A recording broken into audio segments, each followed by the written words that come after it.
Chapter 13 Christmas Day Revelations. Christmas Day, December 25th, 148 Festive Lane, 6:55 a.m. Michael was sleeping soundly, spooning with his wife as he lay in their king-size bed under the warmth of a down comforter.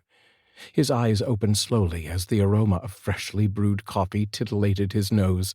Still half asleep, Michael thought Arianna had gotten up and made breakfast, until he realized she was still lying beside him.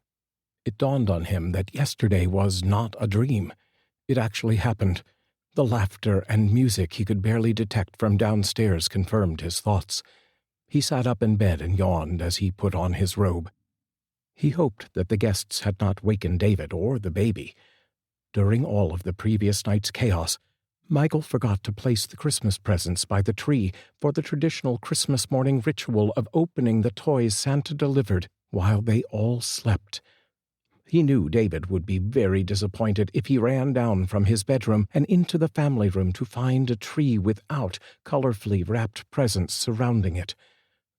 "Poor kid will think Santa left his toys in Florida instead," Michael said to himself. As Michael walked out of the bedroom, he shut the door softly, not to wake Arianna.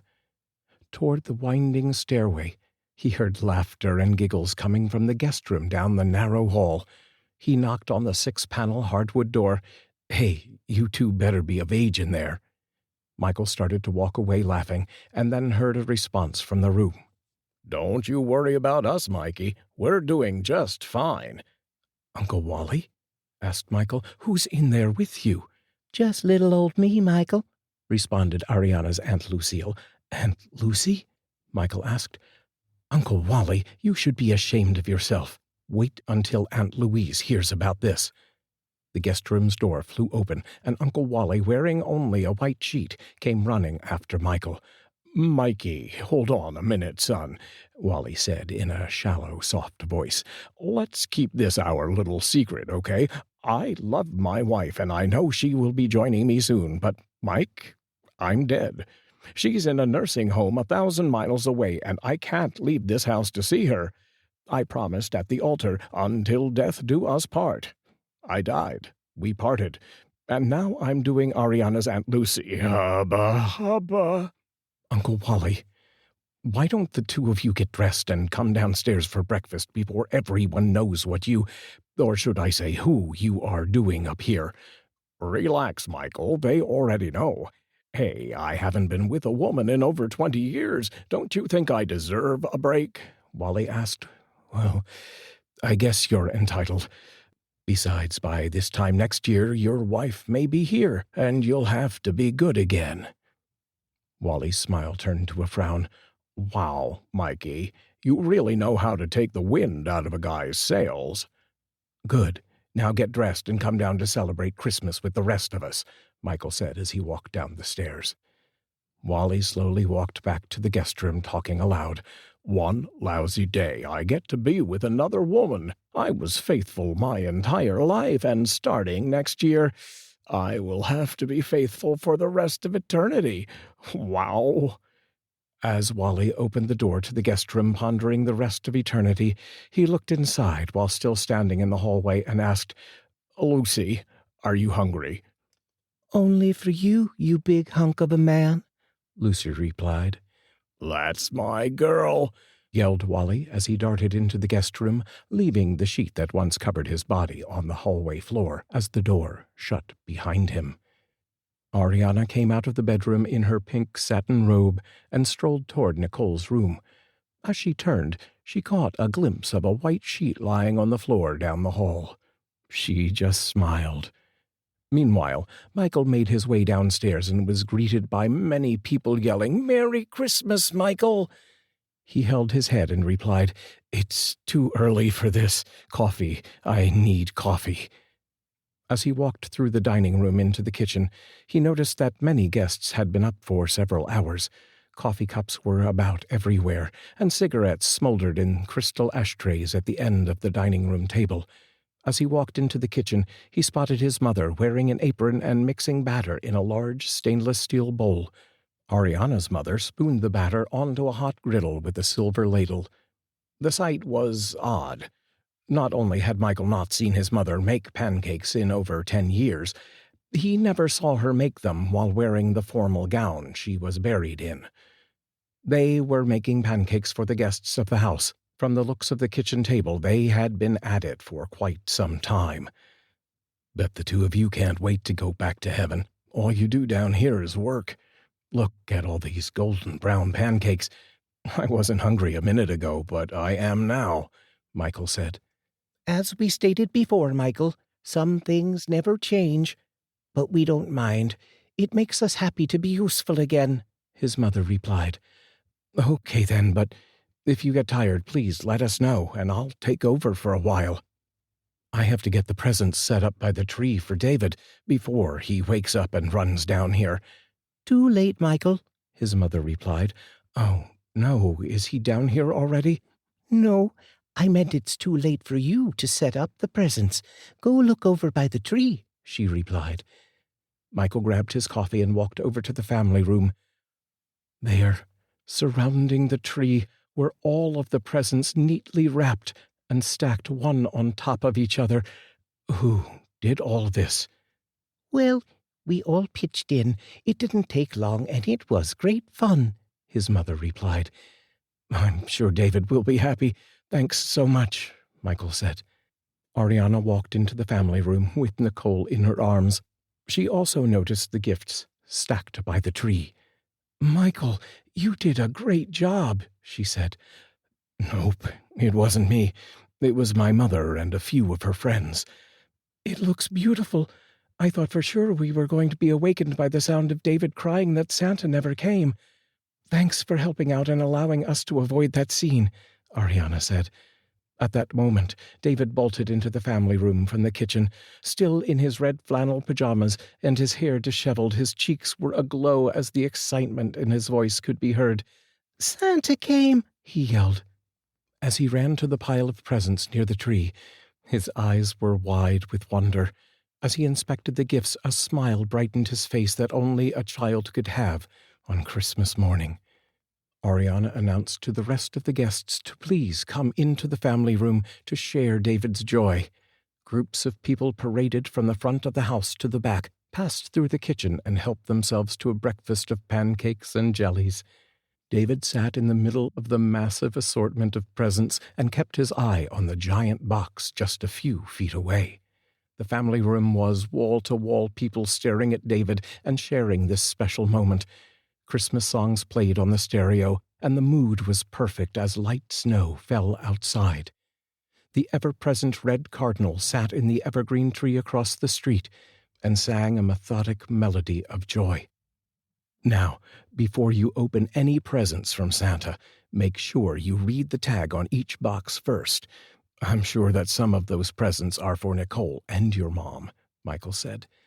David scanned the boxes within reach, looking for the tags. Yeah, look, here is one for Nicole. Should I open it for her?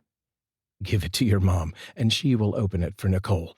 I'm sure you want to open your presents. I can wait, Dad. I don't mind if Nicole goes first. She is the youngest. Well, David, that is a very nice gesture. You are quite the proper young man, Arianna's father said. David opened Nicole's present from Santa. He unwrapped the box and threw the wrapping paper on the floor. Michael's mother brought a large plastic bag from the kitchen to collect the discarded paper and bows that were sure to pile up quickly. David opened the box and looked inside. Nicole got clothes, he said, as if to be disappointed for her. Arianna laughed. Well, it's not that bad, David. She needs clothes. I hope Santa brought me toys. I hate clothes, David said. The guests all laughed at David's remarks. Michael assured David that Santa had brought many toys and some sensible clothes. David opened his presents one by one. As he unveiled a gift, it was passed around the room for each guest to inspect and admire. Comments of, "Oh, isn't that something?" and "Wow, look at that," were heard as the gift made its way from one end of the room to the other. A train set, a sled, a football, a new guitar, a baseball mitt, and many other gifts were bestowed upon David from Santa. Nicole received many gifts, including rattles, mobiles, learning toys, and lots of clothes. Hey, the tag on this present says it's from Grandma Marie to me, David suddenly exclaimed. A hush came over the crowd, for they all thought about the mass and matter rule Martha explained the previous evening. Oh, but I didn't, Marie stumbled to explain. Arianna came up behind her and whispered, Mom, I changed the tags on some of the presents while no one was looking. I know you couldn't bring the kids anything yourself, so I did it for you. Marie smiled at her daughter and said, David, I hope you enjoy it, and Merry Christmas. David opened the present and found a camping kit that included a canteen, a compass, and a Swiss Army knife. Wow, this is neat. Look, a compass. Now I won't ever get lost again. He stood up and ran to Marie and hugged her tight. Thanks, Grandma. This is the best present I have ever gotten. Oh, you are very welcome, David. Merry Christmas, grandson, Marie said, smiling from ear to ear. As David ran back to the tree to open more presents, Marie embraced Arianna. His love and thanks are the best Christmas present I have ever received. Thank you for bringing the joy of Christmas to my heart once again. I love you, Mom, said Arianna as they continued to hug. David walked over to the large box on the left side of the tree and read the tag. Hey, Dad, Santa brought you this big present. Michael smiled and walked over to the present and shook the box. Sounds like golf clubs. I wonder how you knew, Arianna replied. Michael opened the box and unveiled a new golf club set in a leather golf bag. Guess Santa wants me to relax a little more instead of working all the time, huh? Yes, Santa told me himself that you work too much, Arianna replied. That's funny. He told me that you worry too much, Michael said. The guests laughed at the exchange between husband and wife. Some of the guests made their way around the room to better view Michael's golf clubs. Arianna's father pulled one of the woods out of the bag and started to swing erratically. Other guests were ducking and jumping out of his motion with the club. Whoa, Dad, watch out, Arianna said as the clubhead barely missed Uncle Wally's head as he finally joined the celebration after his upstairs interlude with Arianna's Aunt Lucy. Whoa, that was a close one. Watch where you're swinging that thing, Arthur, said Wally. So, did I miss much? I was about to ask you the same question, Marie replied as she walked by and gave Wally the evil eye. As Wally tried to explain himself, Michael reached behind David and retrieved a small present. He told David to give it to Arianna. This is from Santa, he said. Arianna took the present from David. Oh, Santa brought me a gift too. I guess I must have been a good girl this year. The crowd gathered around Arianna as she unwrapped the present and then opened it. Oh, Michael, it's beautiful, she said. When we got married, I didn't have enough money to give you a proper engagement ring. It may be 10 years later, but I wanted to show you that I don't love you any less now than I did the day we were married. If anything, I love you just that much more, Michael said. Arianna removed the diamond ring from the satin pillow insert inside the flip-top case and slid it over her left hand's ring finger. The ring sparkled as the 2-carat diamond caught a ray of light from a nearby window. Michael, thank you, she said as Michael approached and kissed her gently. The doorbell rang. Michael announced that he would answer the door and for everyone to stay in the family room out of sight. He walked to the foyer and thought to himself, who would be ringing the bell on Christmas morning? He stopped short of the door as he pondered the possibilities. He prayed that Jack and Wanda didn't change their minds about Florida and were now on the other side of the door wanting to come in and visit. He peeked out the sidelight window and saw a short, stocky man wearing a long leather overcoat and a black fedora standing on the front step. "Can I help you?" Michael asked as he opened the door. "Merry Christmas, Carter. We've never formally met, but I'm Tony Cesario. I was the guy that the realtor was bringing over to buy this property about 6 months ago. the man replied. "Oh, well, Merry Christmas, Mr. Cesario. How can I help you?"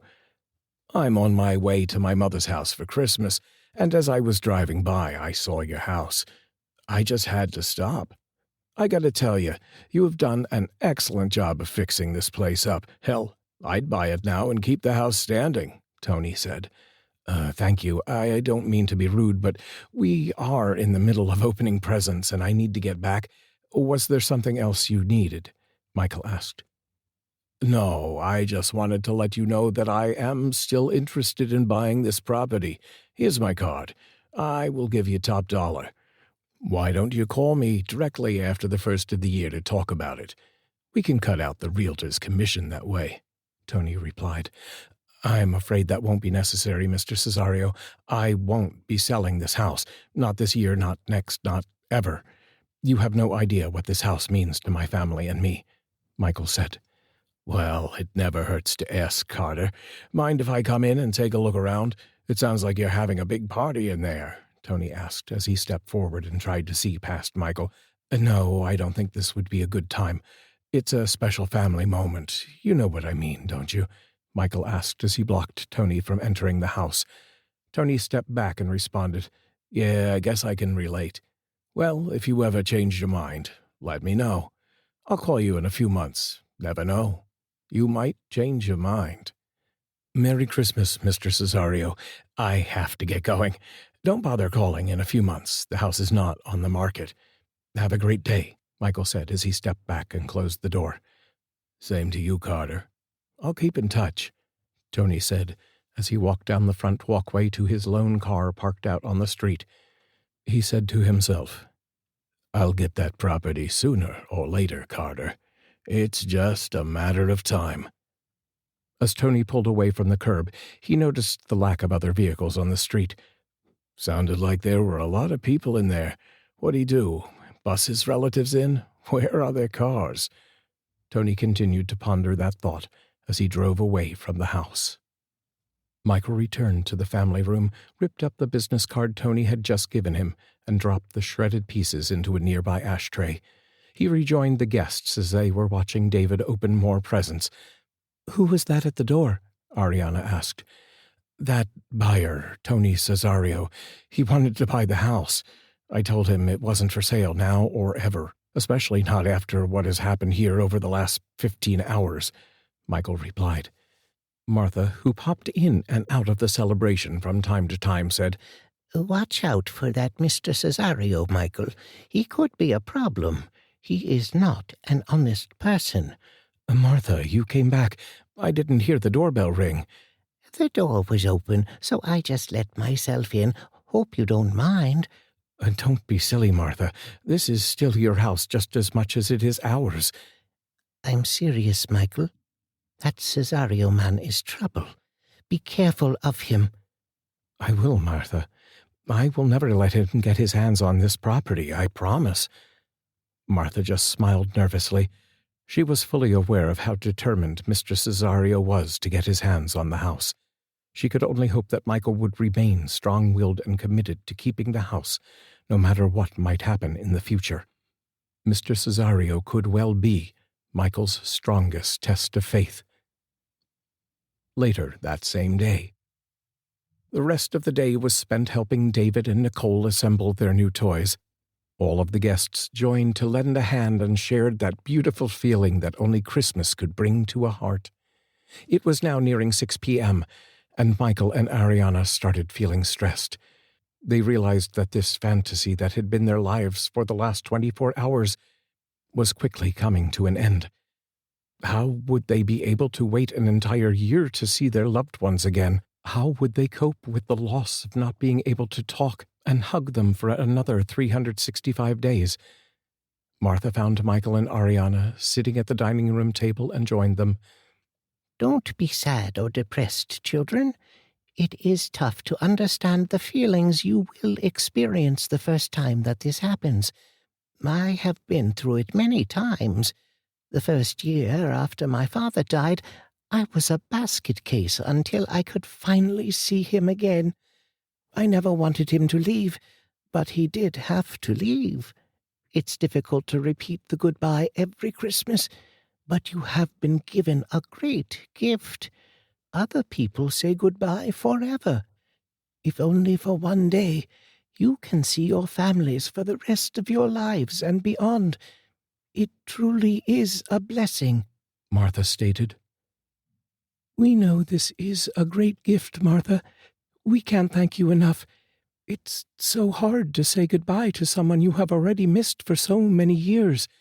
We just want them to stay here forever. But I guess that wouldn't make much sense. It would defeat the whole purpose of this magical house, Arianna said. Time passes quickly. Before you know it, Christmas will be upon us once again. And just think, you will be so much better prepared for all of this next year, Martha replied. That's an understatement. It's a shame we can't exchange presents, though. I would love to give my parents something for Christmas. You have given them something more valuable than anything you could ever buy for them at a store, Michael. You have given them your love and a new memory that they never had before. The memories they will take back mean more than 1,000 neckties or jewelry boxes.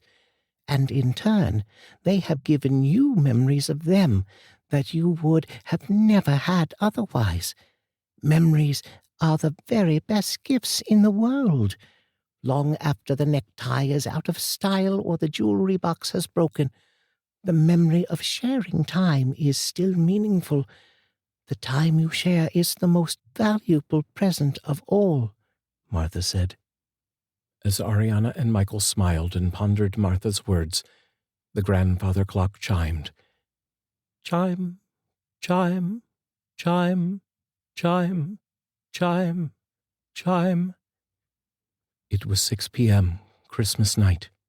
The guests gathered, putting on their coats and carrying the now empty trays as they left the house until next year. Michael and Arianna walked to the foyer and bid a tearful farewell to each guest as they departed.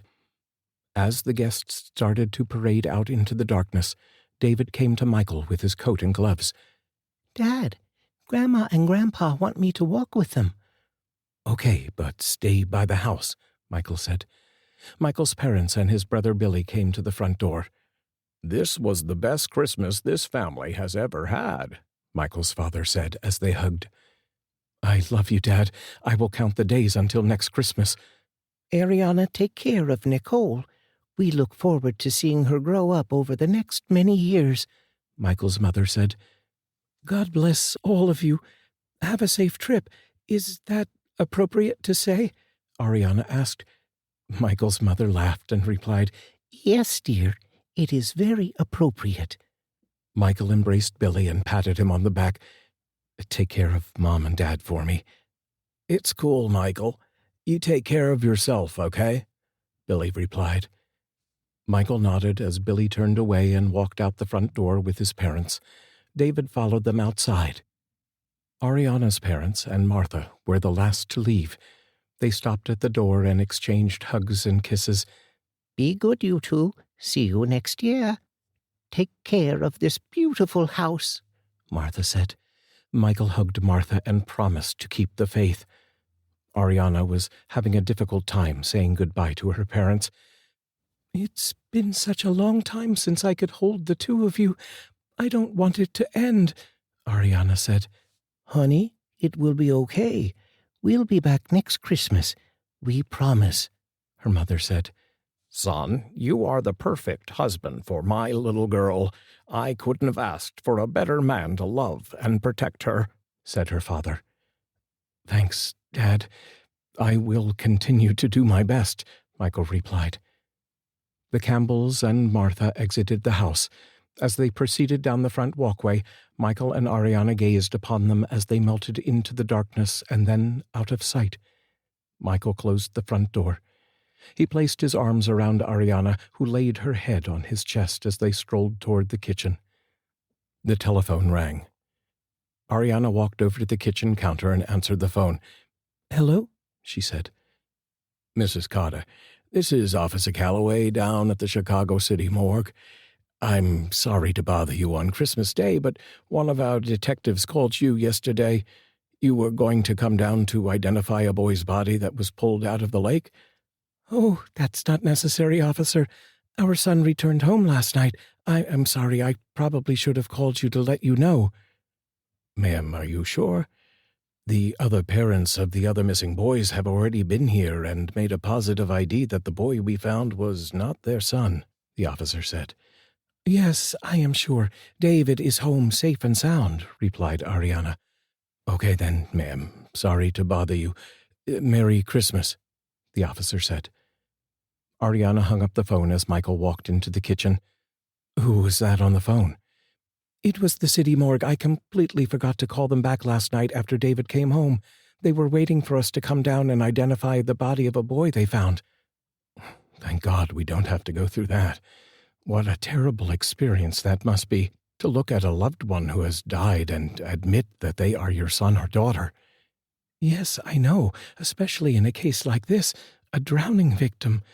Probably isn't the most pleasant sight at any time, much less with your own child. Michael stopped dead in his tracks.